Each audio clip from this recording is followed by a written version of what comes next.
How I hear it. you how are you feeling? Well, yeah, I'm getting better and better every day. I'm probably I would say, as close as I can to being normal after something like that happened. So, Good.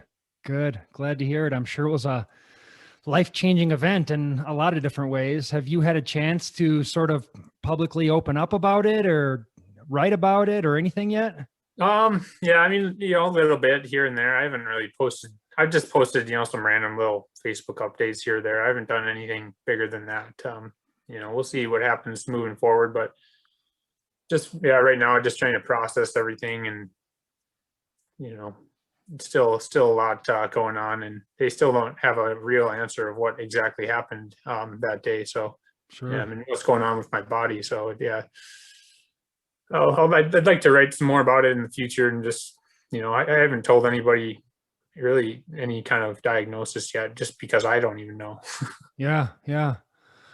How are you like mentally? Are you able to talk about it without getting like crazy emotional or where are you at this point? Yeah. Yeah, I've been out of the hospital now for I think around 7 weeks or so. Sure. And yeah, I don't, I was never cried more in my life. Really? The first month I was out, and that first week I was in the hospital, and when I was getting out, and part of that's because of the drugs they're giving you and things like that. But still, it's just been really real emotional, and yeah, I don't really have many more tears to give anymore. So I can only I'm imagine. kind of I'm kind of burnt out. I'm not usually a person that gets real emotional in life, but Yeah. Yeah. yeah, this experience has definitely given me a different perspective. I can only imagine. Well, I want to be as sensitive to that as I can. Like if there's anything you don't want to talk about, just say so. But yeah, we're recording, so let's go back. I mean, let's give you an intro. I mean, I first met you, gosh, I wish I remembered what year it was now, It but was it2016, was it 2016? I Okay. And believe. Yeah, so we were, we all had ambitions of Nolan's 14 one fine summer day, and we all took off. And Gosh, man, gosh, I think I only made it like I don't even remember 4 or 5 peaks that day, and you were trailing up on ahead of me. I saw you. I was with you for a little while, and then for a yeah. while, I just saw you like way up on the summit of La Plata. I'm like, well, there goes Erik. And honestly, I think that might have been even the last time I saw you. But Yeah, could have you're been. you are an endurance athlete, and more importantly, you're an adventure racer, right? Yeah, yeah, that's my So, main sport. what's your history with adventure racing, and how did you get into all that? Yeah, I mean, going back all the way to high school, I played three sports. I was a soccer player, and I dove on the springboard diving team, and I played tennis. Um, and I went to college actually my freshman year for diving, and I wasn't the greatest diver. I would I would smack the water and just end up black and blue all the time, and Mhm. it was way too painful of a sport for me. And I was like, I need to find something else to do, and I got into road biking. Huh. And I joined the cycling team at University of North Dakota, and that's when my love for endurance really kind of started. And my brother and sister started doing triathlons, and I was like, oh, that sounds kind of cool. And so I did my first triathlon, I think like my freshman year of college. Okay. And I started road biking a lot on the road biking team there, and that's really where my love for endurance sports kind of um, took off. And I met a guy up there also, who was doing these different style of races, these backcountry wilderness style races, and I really thought that was pretty neat. The one thing I missed about from triathlons was being able to be out in the woods and in the mountains and the rivers and things Mm. like that. And that sport was like a natural connection for me to be able to get out into the mountains, in the woods and things, and just the pace wasn't as much of a big deal. It was more about your mental fortitude, and experiencing cool places, not just pushing your body to the limit. Mhm. So yeah, I met him and I kind of got into the sport of adventure racing, and he eventually ended up linking me up with his brother, who was taking part in these like extreme adventure races that were like multiple days. And I did a race in Bend, Oregon. It was a 36-hour race, and I think it was 2011. And yeah, you know, the first few years of me doing adventure races were, they just turned my body and mind inside and out. Like I was learning to suffer and to be in extreme amounts of pain, and you know, teaching my mind how to overcome those situations, and really teaching my mind to that it was a lot in some of those situations is really mental, how you feel. Like you can choose to be in the doldrums and to be in a lot of pain, or you can choose to be in some pain, and just, you know, be managing it, and to feel better about the situation and to be more hopeful. So yeah, I really kind of gained a lot of perspective progressively. And, you know, progressively, I just started doing more and more of these adventure races, and I got into doing like, you know, bigger mountain efforts like Nolan's and, you know, Rainier Infinity Loop and Cascade Trifecta. And it just kind of blossomed from there, I guess you could say. Like, you know, the FKT style efforts, just being out in the mountains are where I really love to be. And, you know, those experiences, kind of just being out in the mountains with some buddies, are the most important ones to me. You know, regardless of if you get the fastest time or not, it's just fun to be out in the mountains pushing yourself and being with some friends ultimately. Totally. Now, are you from Colorado originally? I'm from Minnesota originally. Oh, really? Burnsville. Okay. Yeah, I'm from Wisconsin. So Oh, nice. Midwest. Yeah. There's so many Midwest people out here. There are. I've got a lot of great friends from the Midwest. So Oh, totally. Well, it's funny because I'll be out in the mountains, like way out in the middle of nowhere, and there's someone with the Wisconsin Badgers hat or something. I'm like, there's another one. yeah. We tend to love the mountains. Us Midwesterners, we don't grow up with it. So I think it's just kind of, you know, when you grow up out here, it's just kind of, it has that sense of awe when you first see them and everything like that. Yeah, it's more of a novelty. It's funny. Like I work with people who are from Colorado, and, you know, they live right outside of Boulder and they've never been up. They don't even know where Green Mountain is. It's like, you don't even know where it's at. Like I go up there twice a week. Like it's my favorite spot. And they're like, well, no. Yeah, that's bizarre to me. Yeah, me too. Can you do? And you're in Colorado right now, right? Do you live like in the Golden area? So yeah, though another kid, I'm not going to go on too much of a tangent with it, but I'm actually in Minneapolis right now. I'm kind of recovering at my family's house. Oh, got it. In Minnesota. And, you know, and we were in the process of kind of moving up to the Flathead Valley area when the whole incident kind of happened. So, you know, it's postponed us a little bit, but. For sure. Yeah, I'm sure this will set you back for a while. Yeah. So, I don't know tons about adventure racing. So would you mind describing what an adventure race is? I'm sure they're all a little bit different, but like I mean, it seems like you were really into it. You do a lot of these races, right? Yeah, that was, you know, I was doing probably two or three multi-day adventure races a year, from 2013 on. Wow. Until about, you know, right before COVID happened.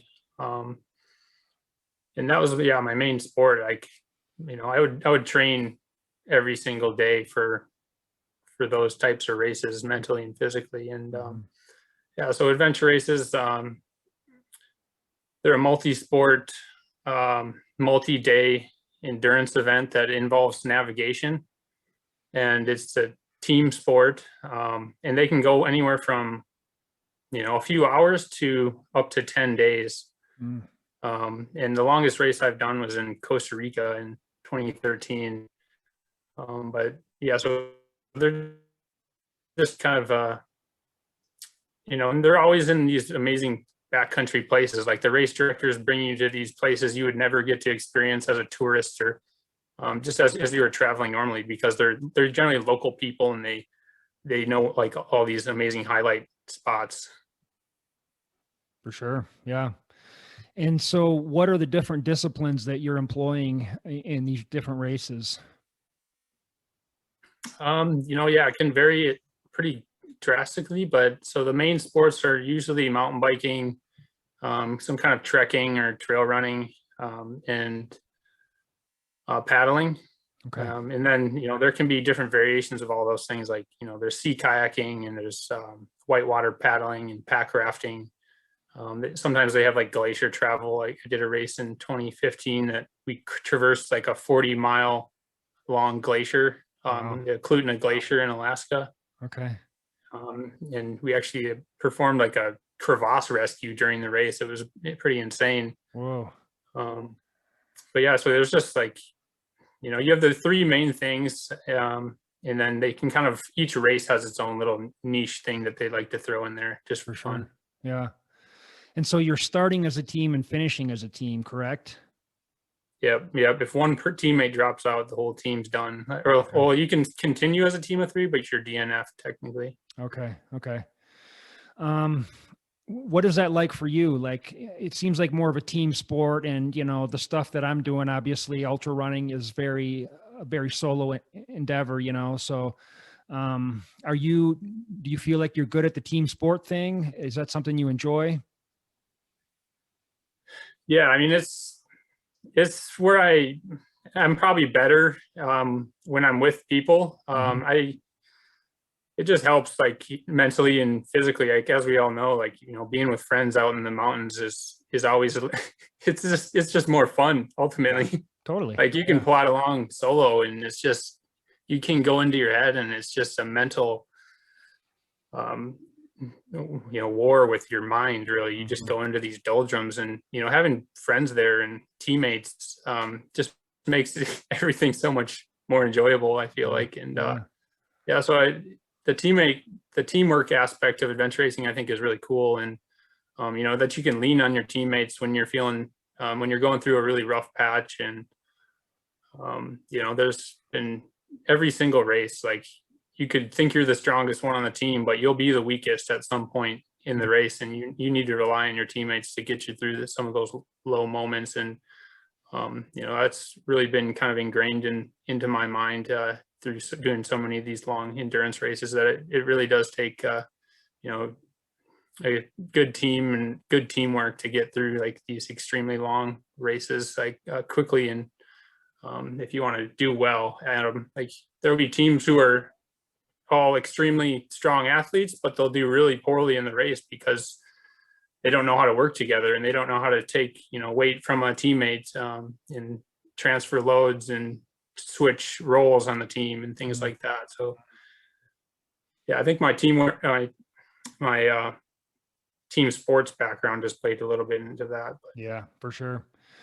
Do you always have the same teammates, or are you mixing it up with different people all the time? But I've raced on different teams, but the best teams usually have some sort of team dynamic Mhm. where you have some knowledge of each other's skills and weaknesses. And um, yeah, so I have varied throughout my years of racing with different teams, but when I've raced the best, it's always been with people I knew pretty well, and we had some tough experiences together. Yeah. So how many people are usually on these teams? They're teams of four, and they're always co-ed. If you're going to be in like the elite category, so you have to have a male female team. Okay. So can it be like 3 men, 1 woman, or does it have to be 2 and 2, or? Yeah, it could be any variation of male to female, but they have to be co-ed and teams of four if you're going to be in the elite category. Okay. So typically you and these same like few friends will kind of call or email each other and say, "Hey, I'm looking at this race like 6 months, 12 months away. You guys interested in this?" And you kind of start working towards that, or what does that look like?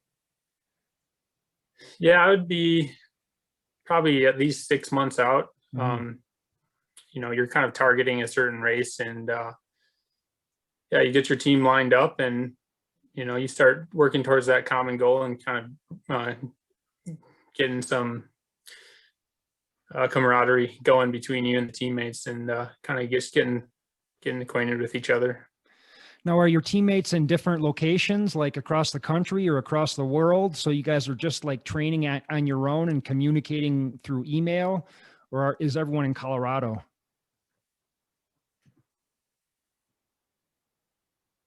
Shoot, did I lose you? Oh, there you are. I think I lost you for a second. Did you Yeah. catch, did you catch that question? Yeah, I think like, where are my teammates located basically? Yes. Yeah.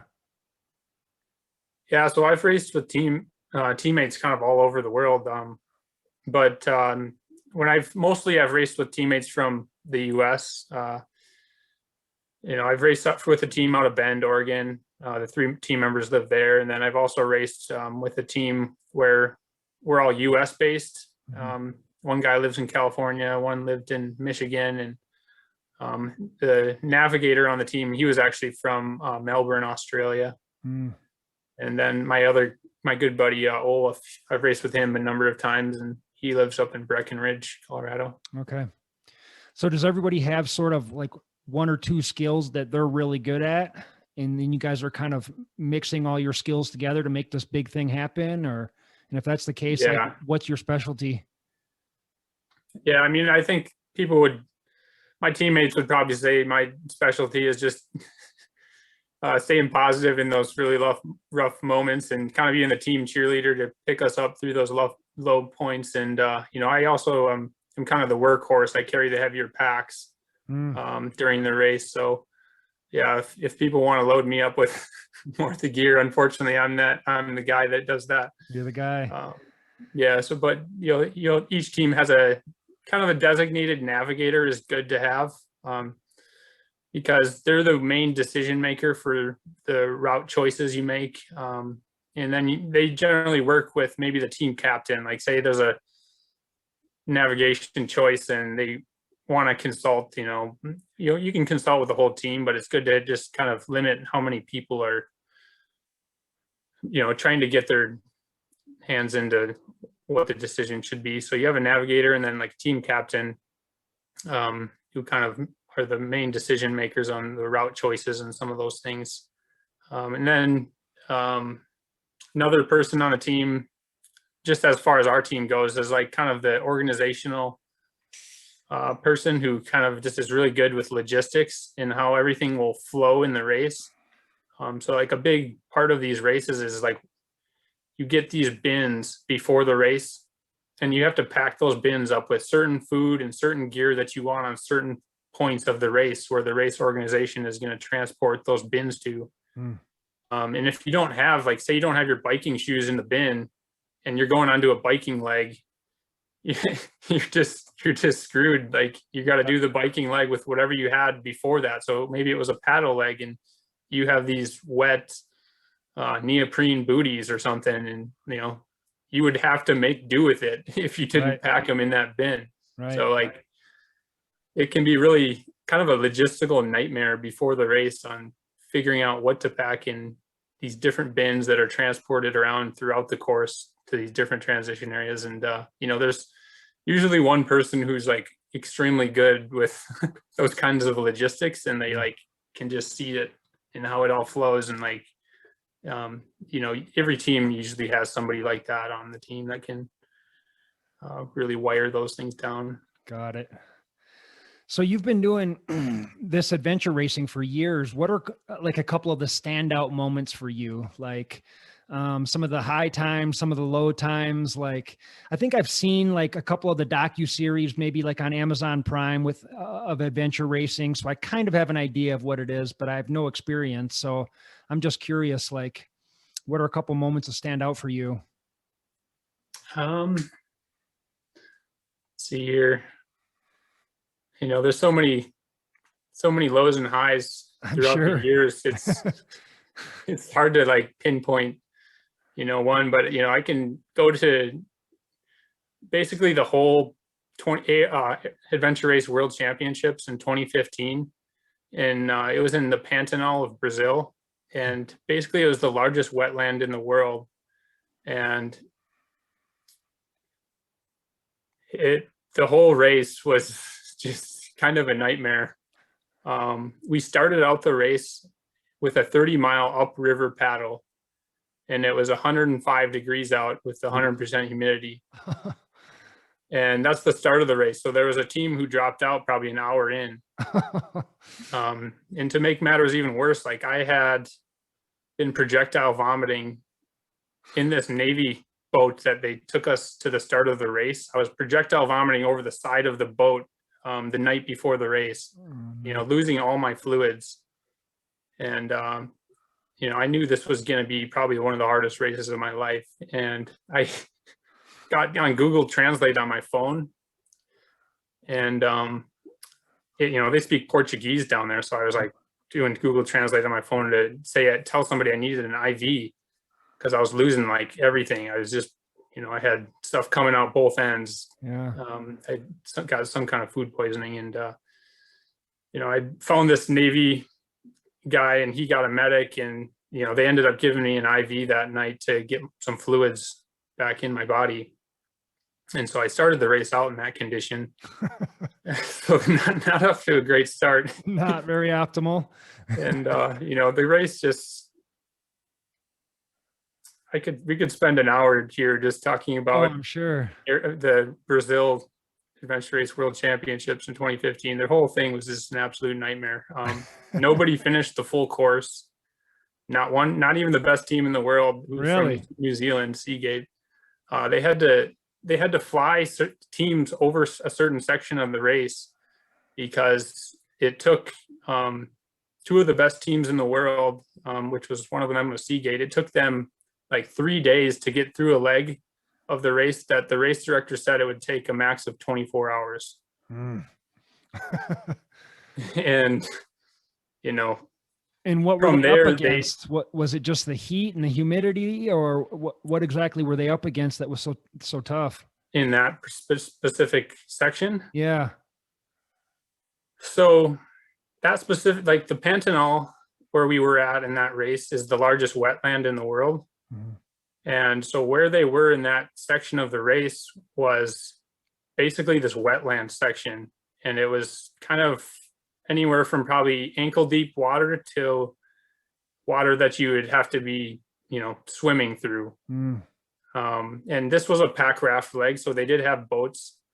But the other problem with this leg of the race was there was no navigational features. In the maps are basically don't do you any good because there's nothing to navigate off of. Like it's a purely flat environment and there's no terrain features. The maps are really poor and old and don't really show what's going on in reality.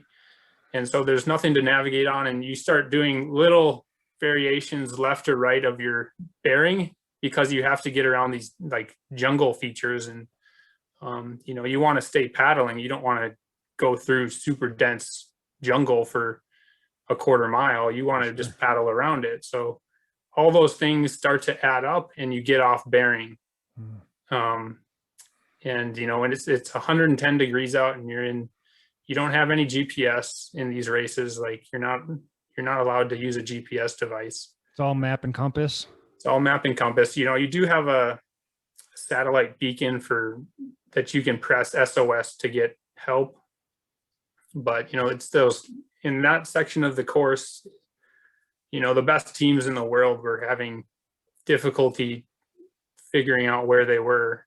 And only one team ultimately made it through without trying to get help. And that was Seagate, the best team in the world. And they have this guy he named Chris Foran, and he's literally like a human GPS. He could just get himself out of any situation. But they still didn't finish the race. They still didn't make it through the full course. Wow. They ended up giving teams placements just because it was such a nightmare and such a mess, but it really should have just been a complete wash and just canceled as a whole. Yeah.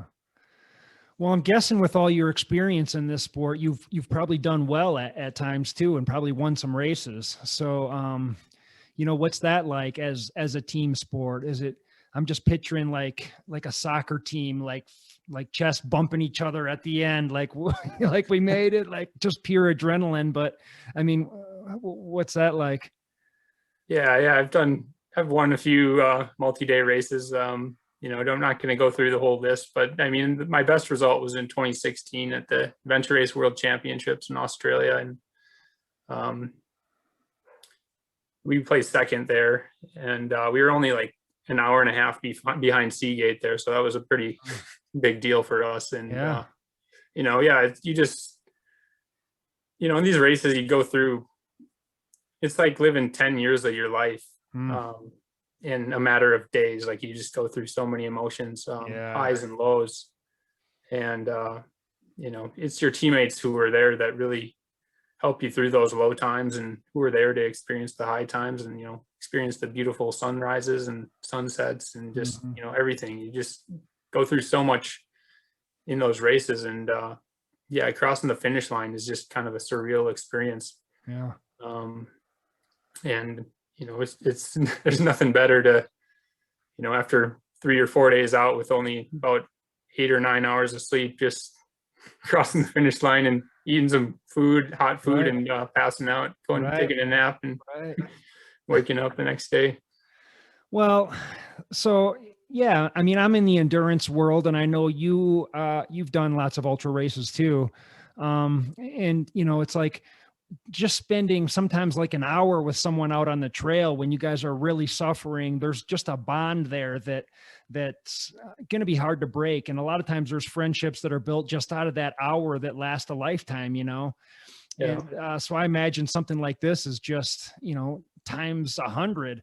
If you're with 4 people for days and days, and you're all suffering at different times and picking each other up to make it through this thing, I imagine you're just creating like the best of friends out there. Yeah, you can create really great friends and really great enemies. Oh, really? I suppose that too. Yeah. I mean, hopefully you're out creating great friends, ideally, but that's true. I'm sure at the end of some of these, you're like, I hope I never see you again. Yeah. No, I've never had that experience personally racing with any of my teammates, but Good. You do go through like just so many emotions, and so many highs and lows. It's just like, you really learn to work as a team and to help each other through difficult situations.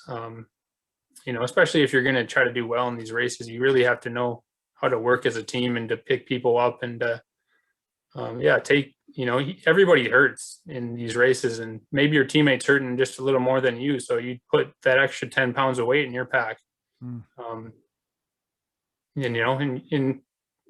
it's just what you do to help your teammate out. And, hopefully they do it for you when you're in that really low moment. And, the best teams know how to do that. And, that's something I've really learned in a lot of these races. Yeah. Yeah. So I'm going to start snaking my way to January 6th here. How has your health been throughout all these adventure races? Have you had any other issues or hiccups or any warning signs or anything throughout your career in the years past? Yeah, and this one was a long time ago. It was in 2013, and that was one of the very first adventure races I did. I think I'd maybe done one other multi-day adventure race the year prior in Wyoming. And then, so this one, when I had this event, it actually might have been the same year, but just at a later time in the year. And this was in Yosemite, and our team had been pushing pretty hard all day, kind of paddling and running through the mountains. And, it had been extremely hot. And so we had started this next bike leg of the race, and it was probably within the next hour after starting to bike, we were biking up this really steep hill, and night had just fallen. And so we had our headlamps on and stuff. And we were biking up this hill, and I just felt like my heart was starting to beat like out of control. And so I told my team, hey, like I feel like my heart's beating out of my chest, and like I've never felt anything like this before. Like, I feel like I'm having a heart attack. And so I laid down on the ground for probably 10 minutes and just kind of closed my eyes and tried to calm myself down and slow my heart rate and just get everything back under control. And my teammates were like, okay, you definitely, this is something kind of abnormal going on here. And they just kind of tried to stay calm and talk to me. And yeah, it's a difficult, looking back on it, it's kind of hard to think that maybe would have been a precursor event to this. Right. Yeah. Did you see a doctor or anything after that? Yeah, I had an EKG done. Okay. I think about a month later, and they didn't really say anything. Seemed to be abnormal, but Wow. I think these things can be tricky to find. I think, and I think we've learned maybe some more over the last few years, but I think it is kind of difficult to read some of these things. Okay. But that's been the only incident in your life that Yeah, could and have that was possibly been a warning sign, like maybe or maybe not. yeah, that was really the only time I can really pinpoint that I Okay. felt like my heart was kind of racing like that and beating out of control. Yeah. I'm curious, do you follow like a certain diet or nutrition plan, or what's your typical eating habits like? Yeah, I try to eat fairly healthy diet. Lots of fruits and veggies and salads, and I do eat red meat and fish, and I don't have too many limitations within my diet really. I try to eat just a well-rounded diet and eat pretty healthy. So no real restrictions that I've ever put on myself. Sure. Okay. But pretty clean. Yeah, definitely pretty clean, especially since I've been dating Liz. She definitely can make some really good food and really healthy stuff. Nice. God bless her. Yeah, Yes. yeah, Same that's right. same with my girl. If it wasn't for her, man, I don't know what I'd be eating, but yeah, Yeah, God bless our ladies. right. And so you've also been doing ski mountaineering. So tell me about this race in Montana in early January. Was it a big race? Was it a long distance race, or what were you prepared for that day? Yeah, this was just a local short kind of after work kind of burn that you Oh, would try to go to. It's like the A Basin Skimo Race series. It was like an afterthought for me, really. I'd met this guy up there, and he mentioned the race being on Wednesday night, and he was like, "Yeah, you should come check it out." And I was like, "Yeah, that sounds like a great idea." It's just the scene I kind of love to be in, and mhm. I thought it was a great way for me to potentially meet some new friends up there. Yeah, yeah. So, if you don't mind, like just like walk me through what you remember of that day. So yeah, I mean, just had a normal work day, and I'd found out about the race. I'd looked at the course map, at my hotel, and it was about 800 feet of gain, and then 3 laps of that. So the race was going to be 2,400 feet, which is really comparable to like a Basin Tuesday morning race. And yeah, I just didn't think necessarily anything of it. I was just going to be another day for me, and Yeah, this is nothing um, outside of your capabilities or anything like that. This is just kind of an easy weekday race, right? yeah, just go out there and have some fun. Like it's just what I love to do. Just be out and moving my body. For So sure. yeah, we went up to the ski race, and Liz was driving the car, and I was kind of getting my boots on and stuff in the car, ready to go. And Liz was about to turn into the lower parking lot, and I was like, "Oh no, we need to go up the mountain a little further." The race starts up there, and that's where check-in is, and that would be that's now my last memory of everything that happened. Oh, Um, really? so yeah, I don't remember getting my skins on my skis. I don't remember checking into the race. I don't remember No starting. kidding. I don't Wow. don't remember anything else from there. I remember waking up in the hospital. Wow. That's crazy. I wonder why you don't remember the start of the race. Have you heard any theories about that? I think it's just your body's way of protecting itself, your Really? mind, and yeah, everything. It's just your body's way of protecting itself. It tries to block everything out that Yeah. happened, Wow. within a certain time frame. Okay. Okay. And so give us the sort of skinny of what happened. I mean, it was like a full on cardiac arrest, right? Yeah, so we started the race, and we were about 10 minutes in, or just under 10 minutes. And we were kind of weaving through the trees, still, pushing really hard uphill. Like, the first 20 minutes of a skimo race are the most brutal. That's when your heart is really just going crazy. And, you haven't been able to like get into that rhythm yet. Like your body's still trying to settle into the pace and the effort. And Totally. yeah, so it was right in that time frame where it's just like your body's still trying to equalize and try to get comfortable. And so the I guess the heart rate's up and you're going uphill and you're just like 10 minutes into this race. Yeah, and we're weaving through the trees. I guess I was, towards the front of the pack, and I was right next to this one guy, and I fell over, and he looked back at me, and I think he said that I kind of like looked up at him or something. And so he didn't necessarily think much of it, and he kept going. And there's a girl behind me about 10 seconds, and there was all these this is like a mountain bike. So where we were, I think, is I've been told there's like a mountain bike trail, and there's these berms. And so I had collapsed just down from one of the berms. And so if you weren't pretty close to me, you wouldn't see me. And so, yeah, this girl got up to me and she saw me, and she knew that this other physician was right behind, like another maybe 10 seconds.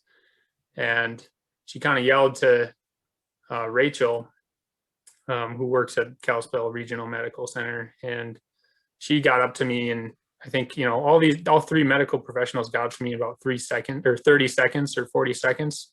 And so Pete Habor and Tyler Hoppus were right behind Rachel. And I forget who, I think Rachel got up to me first and kind of did some kind of, rub on the chest, and they could tell like something was wrong with me, and my skin was really pale, and I just didn't look right. And so they immediately checked for a pulse, and they couldn't feel pulse. And so that's when they started doing CPR basically right away. And so these guys just happened to be in the race. They just happened to be behind you. Yeah, they're avid people in the ski mountaineering community up there, and the outdoor community up there. And yeah, they, I just got lucky, I guess. And you couldn't have three better people behind you. And oh my gosh, when something like that happens, no kidding, having those guys there is it's hard to write a better story for what happened to me, wow, having them right there. So, and then they started CPR right away. Yeah, so they started doing CPR. They were checking for my pulse in like a number of different locations. They're checking in all the standard locations that you would get a pulse, and they didn't find anything. And so, yeah, they started CPR immediately. And then somebody yelled to another race participant to go down and get ski patrol and alert them to bring a defibrillator and toboggan up to me. And so then I think it was around 20 minutes or so. Or I don't know. The time frame is a little bit hard for me to figure out. But so a ski toboggan eventually got up to me, and an AED got to me. And that might have been about 20 minutes after me falling over. And so they put the defibrillator on me. They attempted a shock, and it didn't work. Just one shock? Yeah, and it didn't advise another shock. So, okay. All you can really do with those machines is you put things on and do what the machine tells you to do. And, if it advises a shock, it does one. If it doesn't advise another shock, it doesn't attempt another one. So they continued doing CPR. And that's kind of when the whole heroic process of just continuing the CPR as I'm taking down the ski runs on the ski toboggan to the bottom of the mountain. So they continued CPR while you were riding down on toboggan. Yeah. So yeah, it's just insane. It's just an unbelievable amount of effort, that they put into gosh. It's such physical work doing CPR. Doing it for 5 minutes is like backbreaking enough, and to think that these people were doing that for 40 minutes, taking me down the mountain, and Peter at one point got bucked off the ski toboggan, I'm told. And like, I think there was 2 of them on the ski toboggan at one time. They were kind of rotating through doing chest compressions and things like that. And Pete eventually, like at one point, got bucked off of the ski toboggan when he was doing chest compressions, because it's like they were taking me down. Like I'm still going down these berms and like these uphill rises and downhills. And yeah, Pete eventually got bucked off at one point, and Tyler did like a running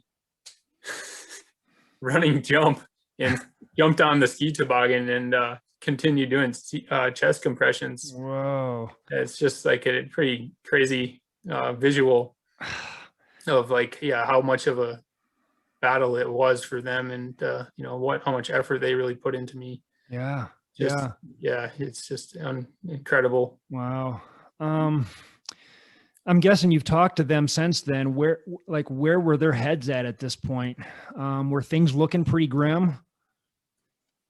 I think at that point, they were just doing everything they possibly could. They weren't really necessarily thinking about the outcome. They just wanted to get me in an ambulance and get me to some type of better care. So, they were just trying to do anything they possibly could to, luckily, everybody who does this type of stuff is extremely fit. So, it was extremely draining for them, but, it's like doing a race in and of itself, just trying to do CPR compression. So they were extremely fit and able to continue doing quality CPR compressions during all that time. Yeah. Well, in a lot of ways, that's what we train for. Is we're training for life. We're training for situations. If something happens in the mountains and you got to carry somebody out of there, it's like, you'd hate for that to happen, but it's like in the back of your head, like, I'm probably fit enough. You give me a little bit of adrenaline and I can probably do something like that. But yeah. Wow. Unreal. Yeah. So then they got you down to the ambulance, and I'm guessing in the ambulance, they gave you like a shot of epinephrine or something like that, or what happened at that point? Yeah, exactly. So, I got in the ambulance, and, Tyler, he's actually the head of like the ER down there. And so he actually jumped in the ambulance with the paramedics there, and they administered a epinephrine injection straight into my shin, just below my knee. And I guess that's what got my heartbeat started. They didn't actually administer another defibrillator shock. And I think it's a newer procedure that they've found out within the last, 10 years, or, I couldn't tell you how many years, but they found out that doing these direct epinephrine injections into bone marrow can bring back a person's pulse. Wow. And I was really lucky they had done that to me, because who knows what would have happened had they not known to do that. Sure. And so that started your heart beating again. Did you wake up, or were you still unconscious at that point? Yeah, I was still unconscious, and I had gotten in the ambulance, and they were driving down the road right from there.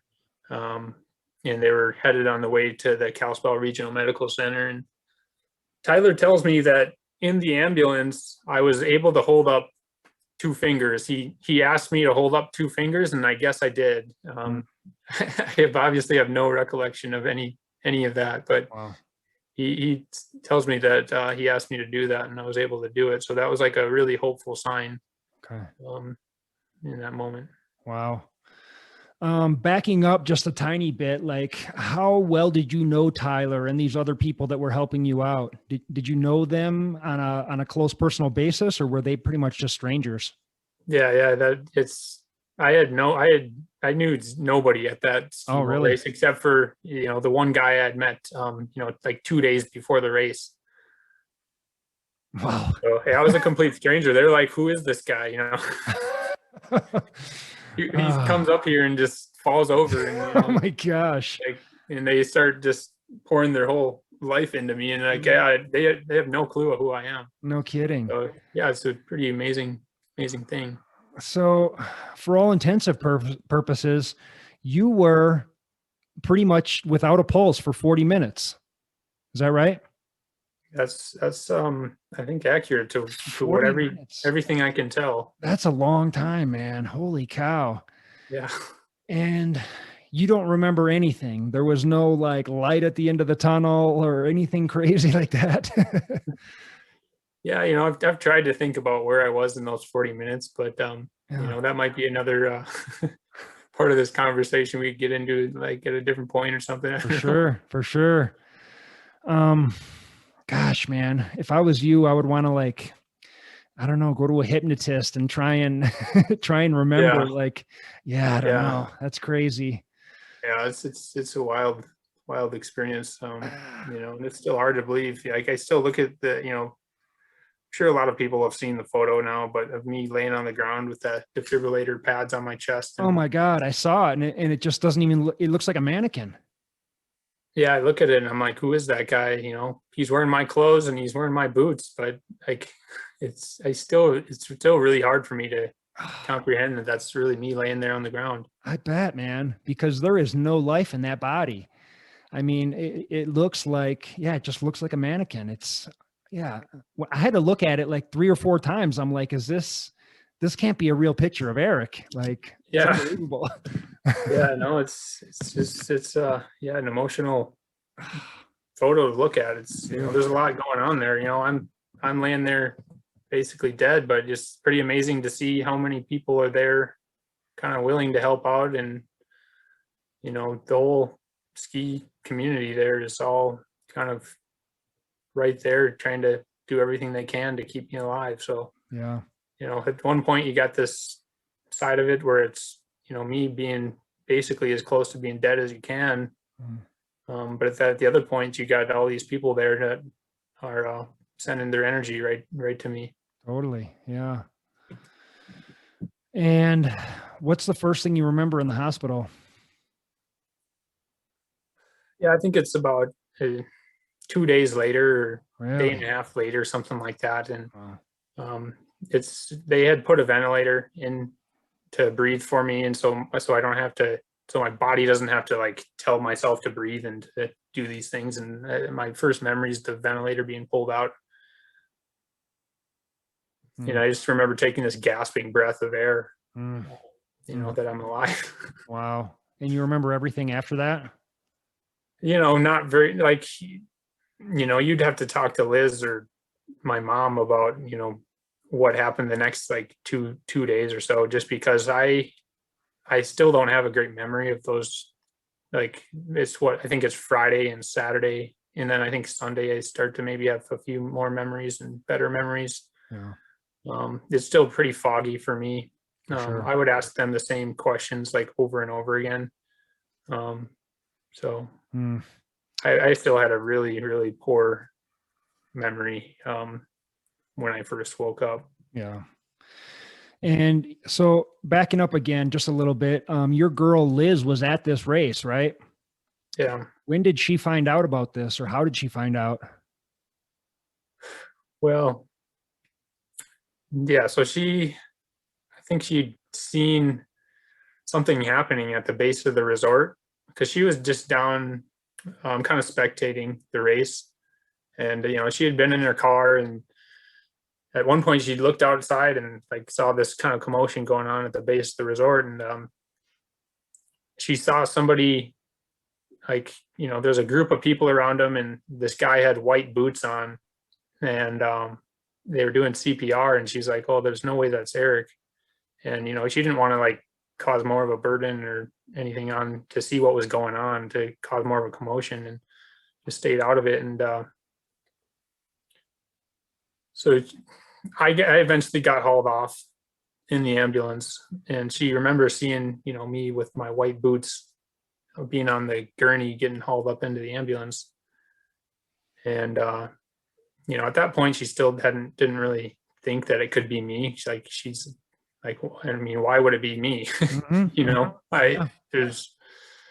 I've lived my whole life and done all these extreme things, and races like this, it was just another day. So what would have caused it to be me? And Right. it hadn't crossed her mind. And people start leaving from the parking lot and to go home, and I still hadn't came down from the mountain, as to what she thought. And finally there's only a few people left, and she goes up to one of them and asks them, like, who was that got hauled off in the ambulance? And they looked up my bib number, and they looked up my name and the race registration, and they told her it was me. And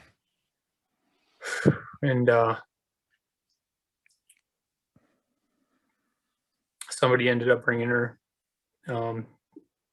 driving her to the hospital. Yeah. I can only imagine the emotional roller coaster she went through. I mean, yeah, it's insane. How far away was the hospital? I think it's about a 20-minute drive. 20 minutes. Wow. How is she holding up at this point? Well, yeah, she's just happy, that I seem to be, basically myself, and, I'm able to work, and I'm able to, still, like, it appears to be that I'm going to be able to make a full recovery. So, she's extremely happy right now. It was a pretty rough time there for a few days, when I was there in the hospital, trying to just stay alive, and having an unknown outlook. It wasn't very hopeful for me, based on knowing outside of the hospital, cardiac arrests don't generally end up too well. Yeah. Wow. And you were in the hospital for like 7 days, right? Yep. So I got released basically exactly 1 week from when I went in. And that was on following Wednesday. And so, yeah, I had progressed pretty quickly in the hospital. I mean, all things considered, like, it felt for me like a long time being in there. It's hard to really comprehend like how long it was if I were to tell you, but it turned out it was only a week. So ultimately, I recovered fairly well, and was able to get discharged. Yeah. I mean, I would think that your athleticism had to have played a part in that, as far as you recovering quickly. And another thing I wanted to ask you about was, I think I saw on one of your Instagram posts that you'd been practicing some Wim Hof holotropic breathing beforehand. Yeah. So I'm interested in that because I'm into the same thing. And like, do you think that helped you in some way, or hindered you in some way, or what are your thoughts on that now? Yeah. I can give you my perspective of it all, and in my perspective, maybe isn't necessarily what the medical research would necessarily say, but to me, it seems hard to believe that it didn't have some type of beneficial effect for me to be doing, Wim Hof style breathing, and like oxygen depletion style breathing, and training your body to be able to handle like higher CO2 environments. To me, it seems fairly logical that it did have a beneficial effect. Throughout my whole life, I've always trained to be as strong as possible, and doing that was training for an unknown situation that I didn't even know I was going to be potentially in one day. And it turns out that it was it paid off, I think, for me. I mean, maybe had I not been doing it, I wouldn't be here talking to you right now. Maybe I'd be a vegetable. And Yeah. like, I really, really believe in the, power of the mind and power that your body has to get through difficult things. And, ultimately, like, I wouldn't be here had it not been for the doctors there who were doing CPR, but I think it affected my outcome in some way of being able to be here and talking to you right now. Totally. In the cold baths, I was doing like these cold ice dips and things like that. And, people can take what they want from it. They can say I was an idiot for doing that stuff, but I ultimately think that it probably played a beneficial role in my outcome. Is there anyone who's had like a differing opinion on that? Like that it could have been some of the cause of this, or any negativity towards that? I haven't heard anything so far. Like I've mentioned it to the doctors that I was doing, Wim Hof breathing, and I was doing those cold ice baths and ice dips in the river and things like that. And none of them have said that particularly would have caused that event to happen for me. And so that in and of itself is good to hear. Good. Yeah. Good. But also at the same time, none of them have said that like it particularly would have been a good thing. But yeah, I just think there's so much that we don't know about, our world and our universe and us as human beings, that I think it's one of those things that it's kind of in one of those unknown realms that I kind of like to delve into to be, as strong as I can be. Yeah. Well, yeah, me too. And I've always been into the power of the mind. And yeah, I do the cold baths, the ice plunges, the deep breathing, as well as, I'm always looking for a little edge, whether it's just, yoga, extra vitamins, I'm looking for an edge everywhere. And I'm guessing you're probably in the same boat. Yeah. Yeah. Anything that can potentially, be beneficial for you mentally and physically. I generally like to try to delve into those things. I try not to get too much into, I try not to go too crazy into some of this stuff, but for sure, things that deal with, just mental toughness and mental strength and, pushing your mental barriers, I think are good things, and eating healthy and things like that. Yeah. So looking back, do you attribute, the Wim Hof system and your positive mental attitude and your athleticism and doctors being at the right place at the right time? Can you point your finger at one thing and say, I'm alive because of that? Or is it just all of these things combined? Like, even though this horrible thing happened, it was kind of a perfect scenario for, you to survive. Yeah. I really can't, with all my background, with whatever Wim Hof, like you could hold your breath for, I think the longest breath hold is somewhere around like 20 minutes. I was without a pulse for 40. So, yeah. Without ultimately, like whatever my background was, I wouldn't be alive without the people there who knew the right protocol and who knew CPR. I don't want to be so arrogant to say that I could have done this myself, because I definitely couldn't have. It was the people there at Whitefish Mountain and the doctors in the Kalispell Hospital who knew everything right to do, who saved my life. Where I think the training maybe comes into is my recovery from that state. Yeah, that makes sense. Yeah. What have the doctors told you since then? Have they given you like a proper diagnosis, or are they just left with questions as well? What does that look like? Yeah, so far I really haven't received too much information. No kidding. They're still running some studies and tests and things like that. I have a heart arrhythmia. So I have like these abnormal heartbeats probably I think it's like 1 out of every 3. So kind of an abnormal amount of these big, they're called PVCs, that they're big heartbeats, but your heart's not contracting properly. And so it doesn't actually circulate blood around properly. And when you have that many of them, some weird things can happen. But so I think they think that maybe it was like a few of those PVC type heartbeats that kind of compound on top of each other and set your heart into this bad rhythm.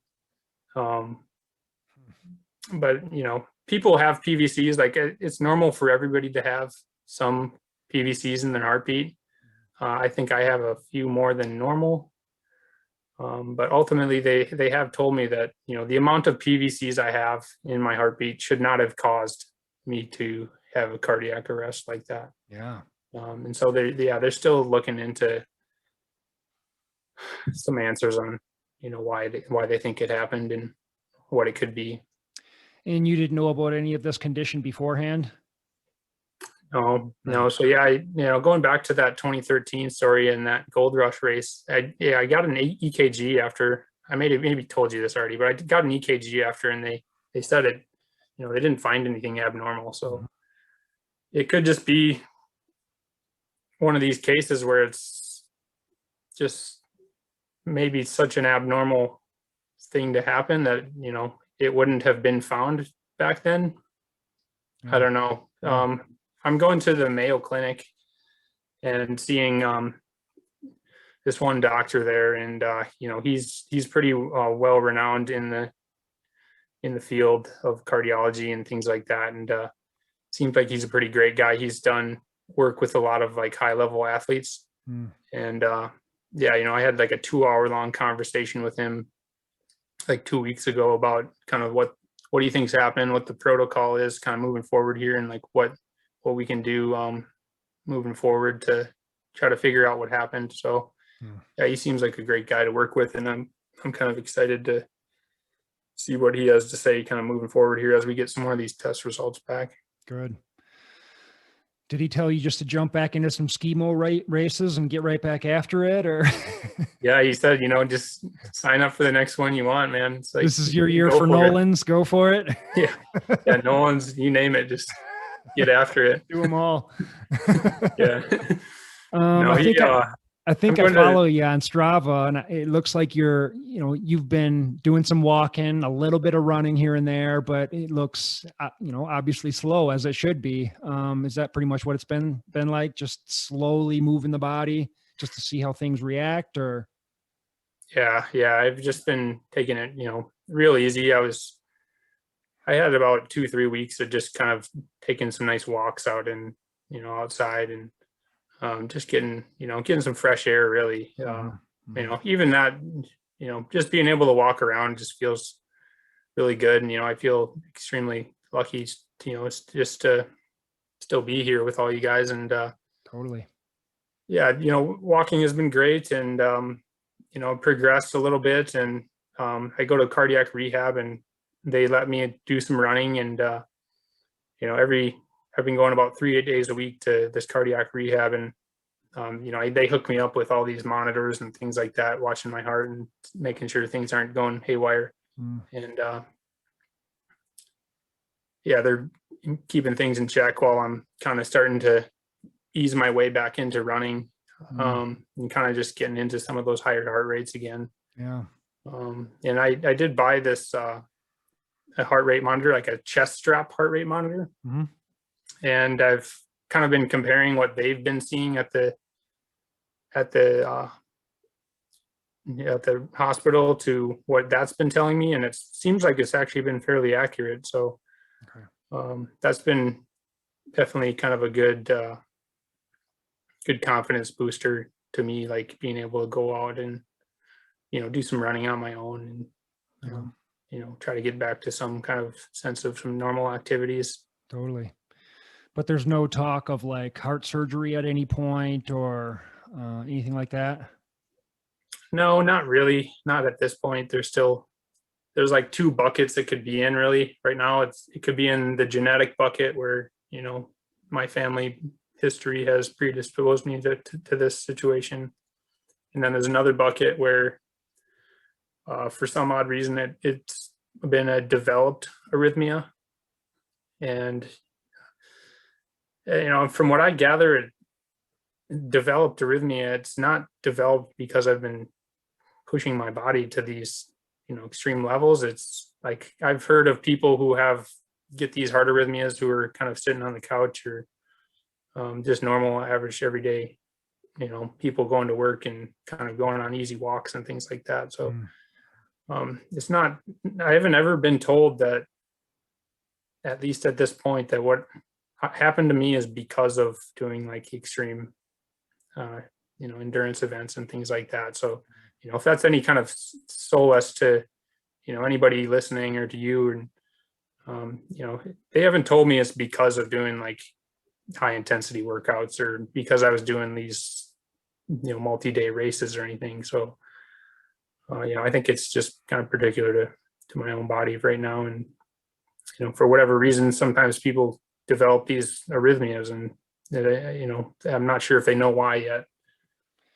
Do you feel like you had some sort of a genetic predisposition towards something like this? Like, is your family pretty healthy, or?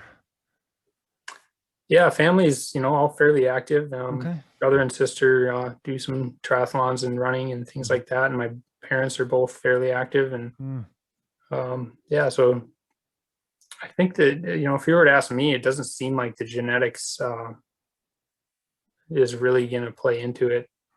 So for whatever reason, and like, and we'll have to tell you, like, I'll have to tell you, like, once they get the real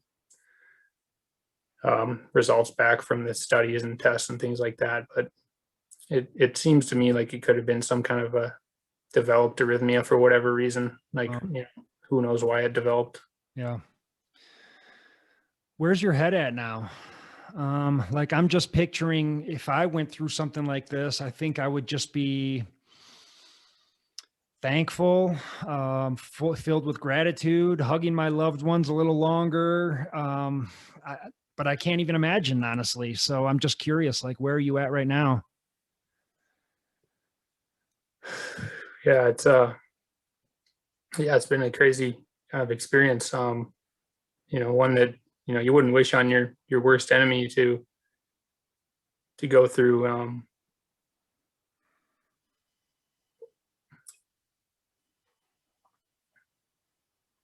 Yeah, I can only imagine. It's been really hard, Yeah. Just, you think you think you can do anything in life, and then all of a sudden you get slapped across the face with a sledgehammer and totally kicked back to the dirt. And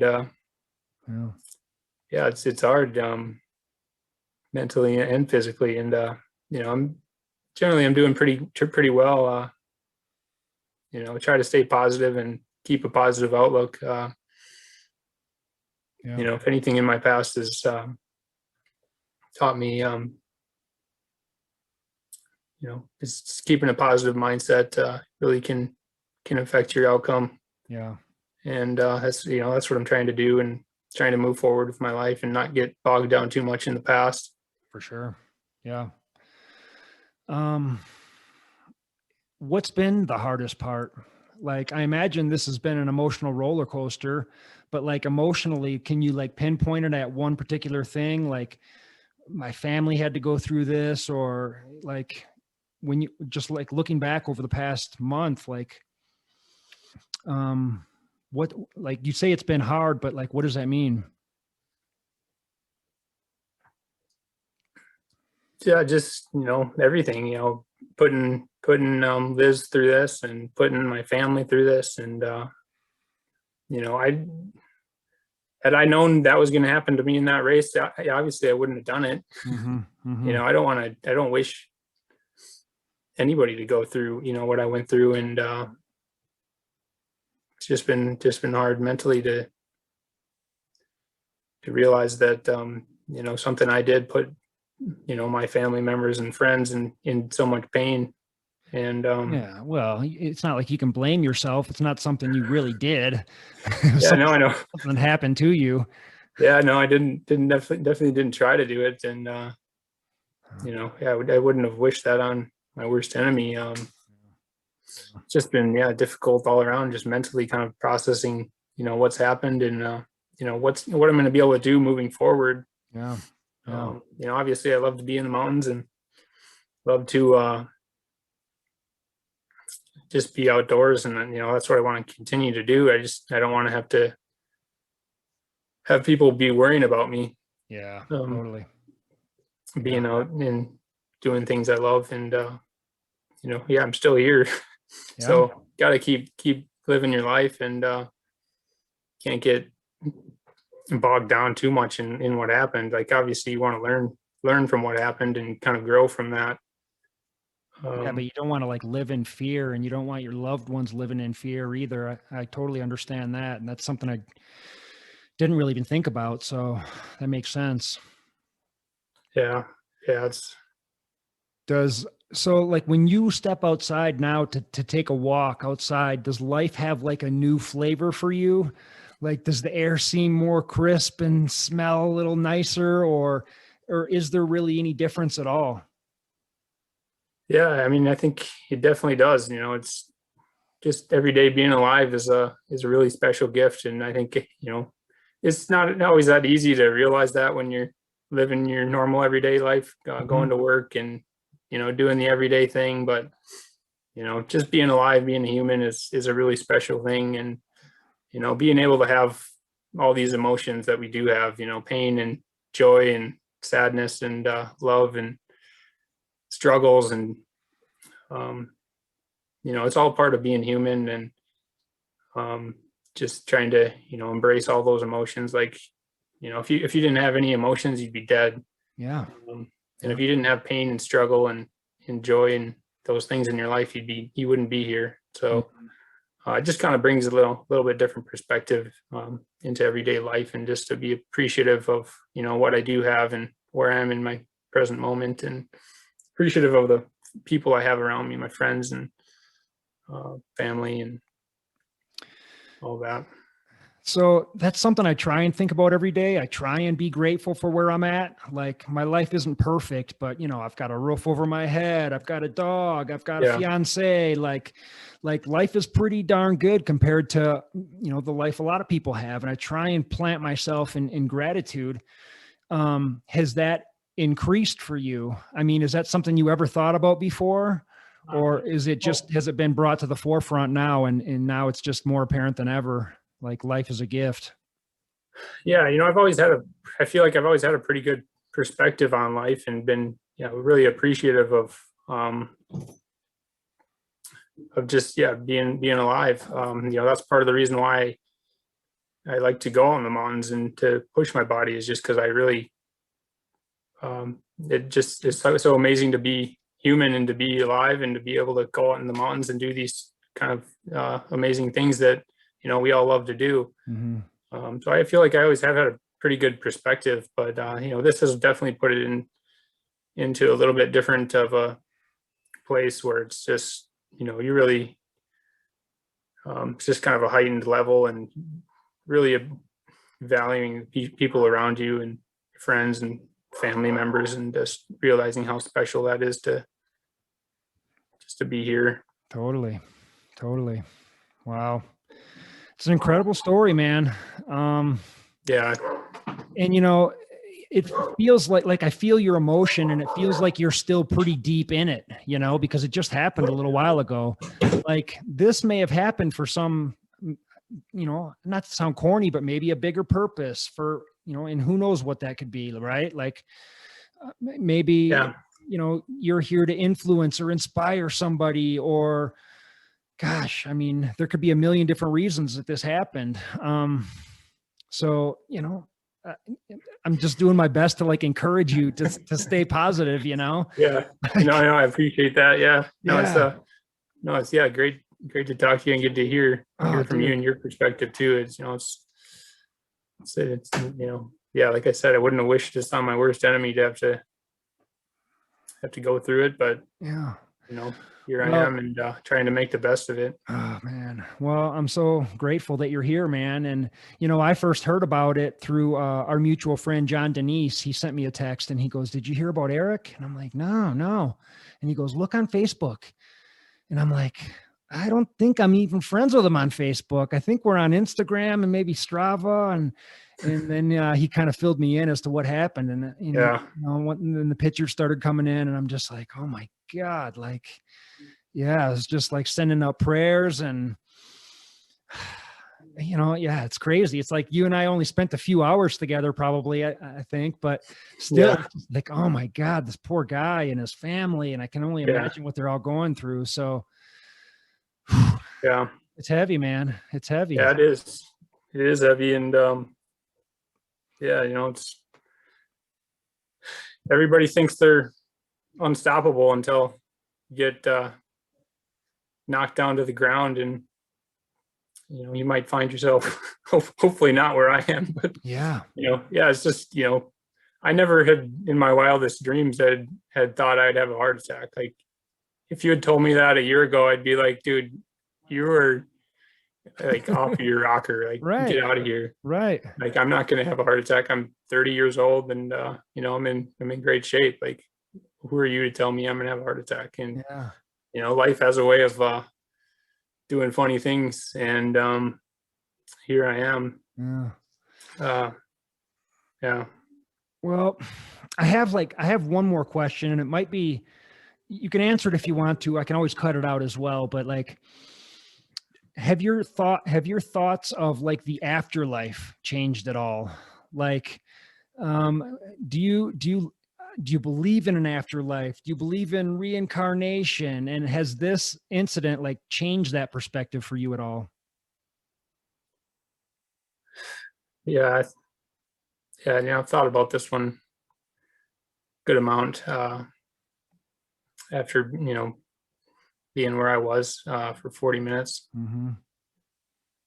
And,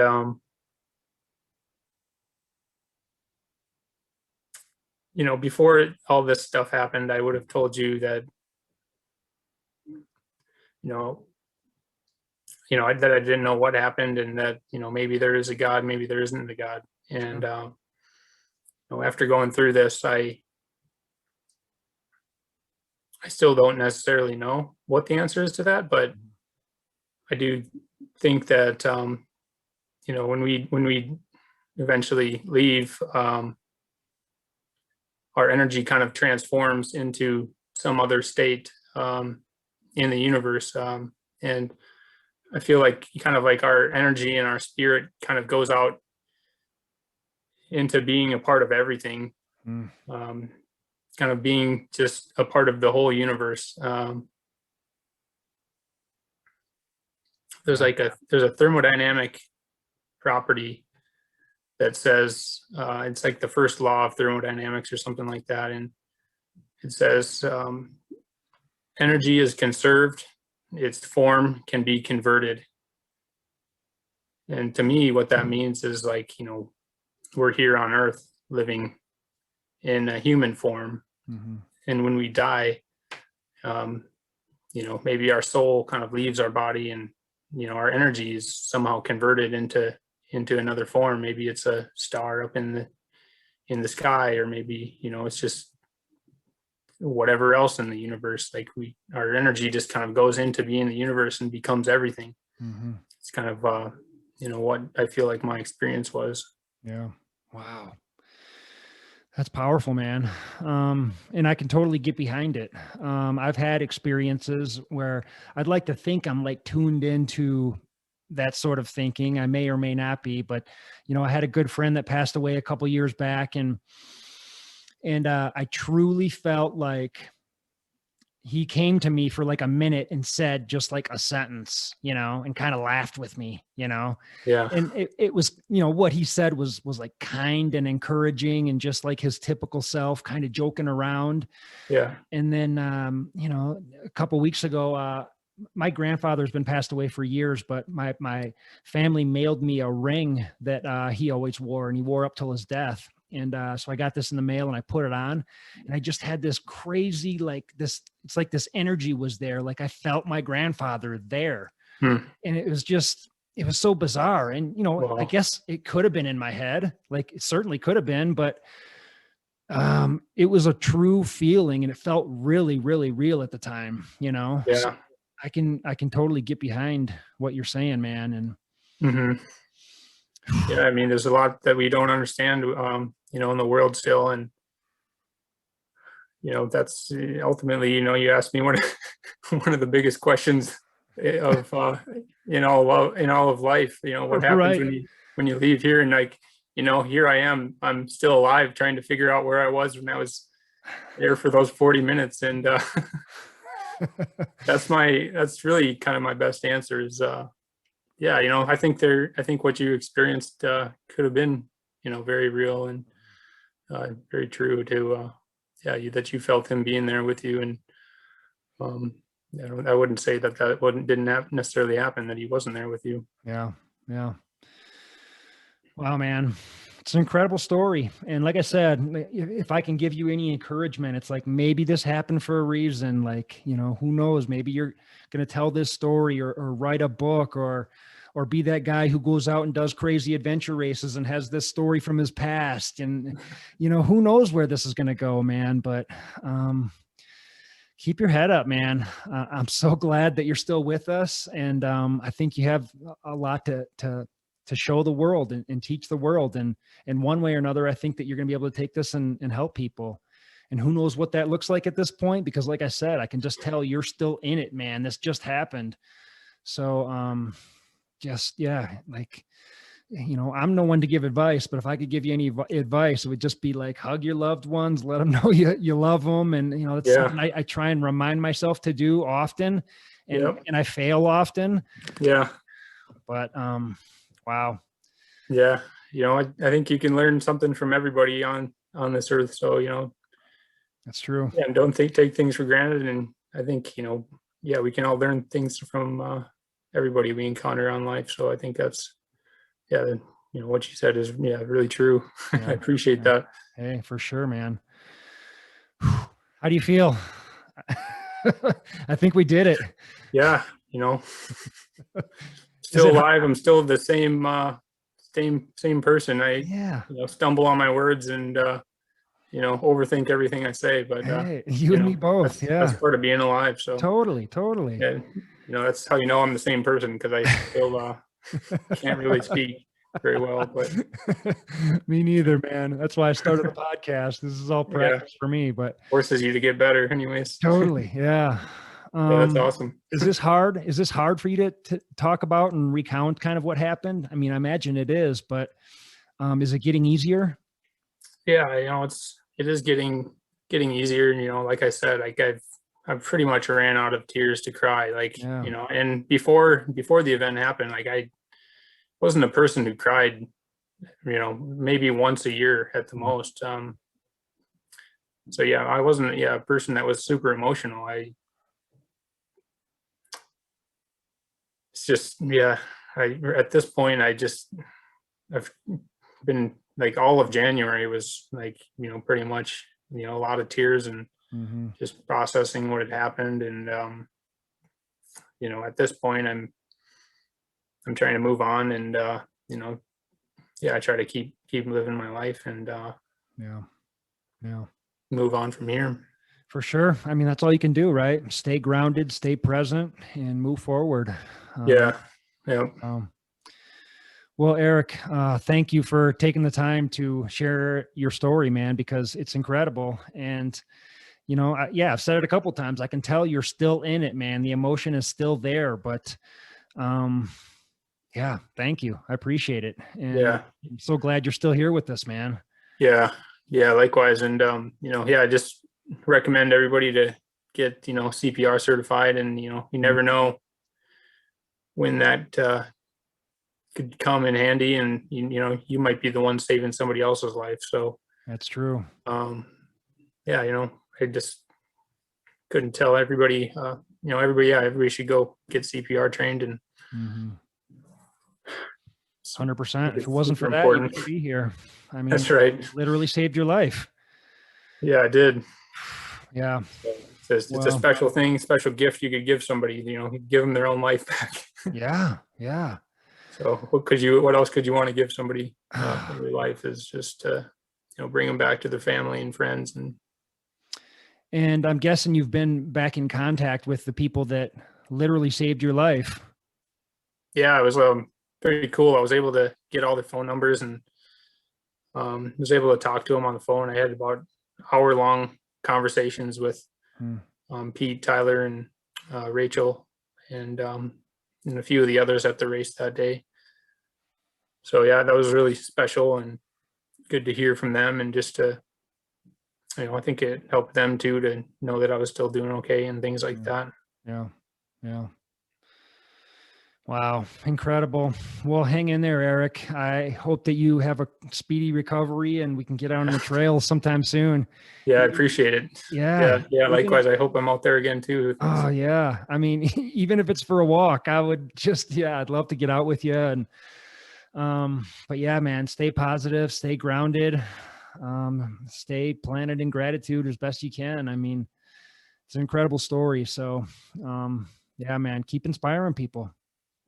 Thanks, man. Yeah. I mean, I'll do what I can. I'm not the greatest speaker ever, but speaking has never been my forte. So you got to doing the best I can. This story will be polished at some point. You will. Yeah. Time. So give me a year. Give me another year or so, and I'll be dialed. Yeah. All right, man. Well, take care of yourself. Thanks so much for doing this, and God bless, man.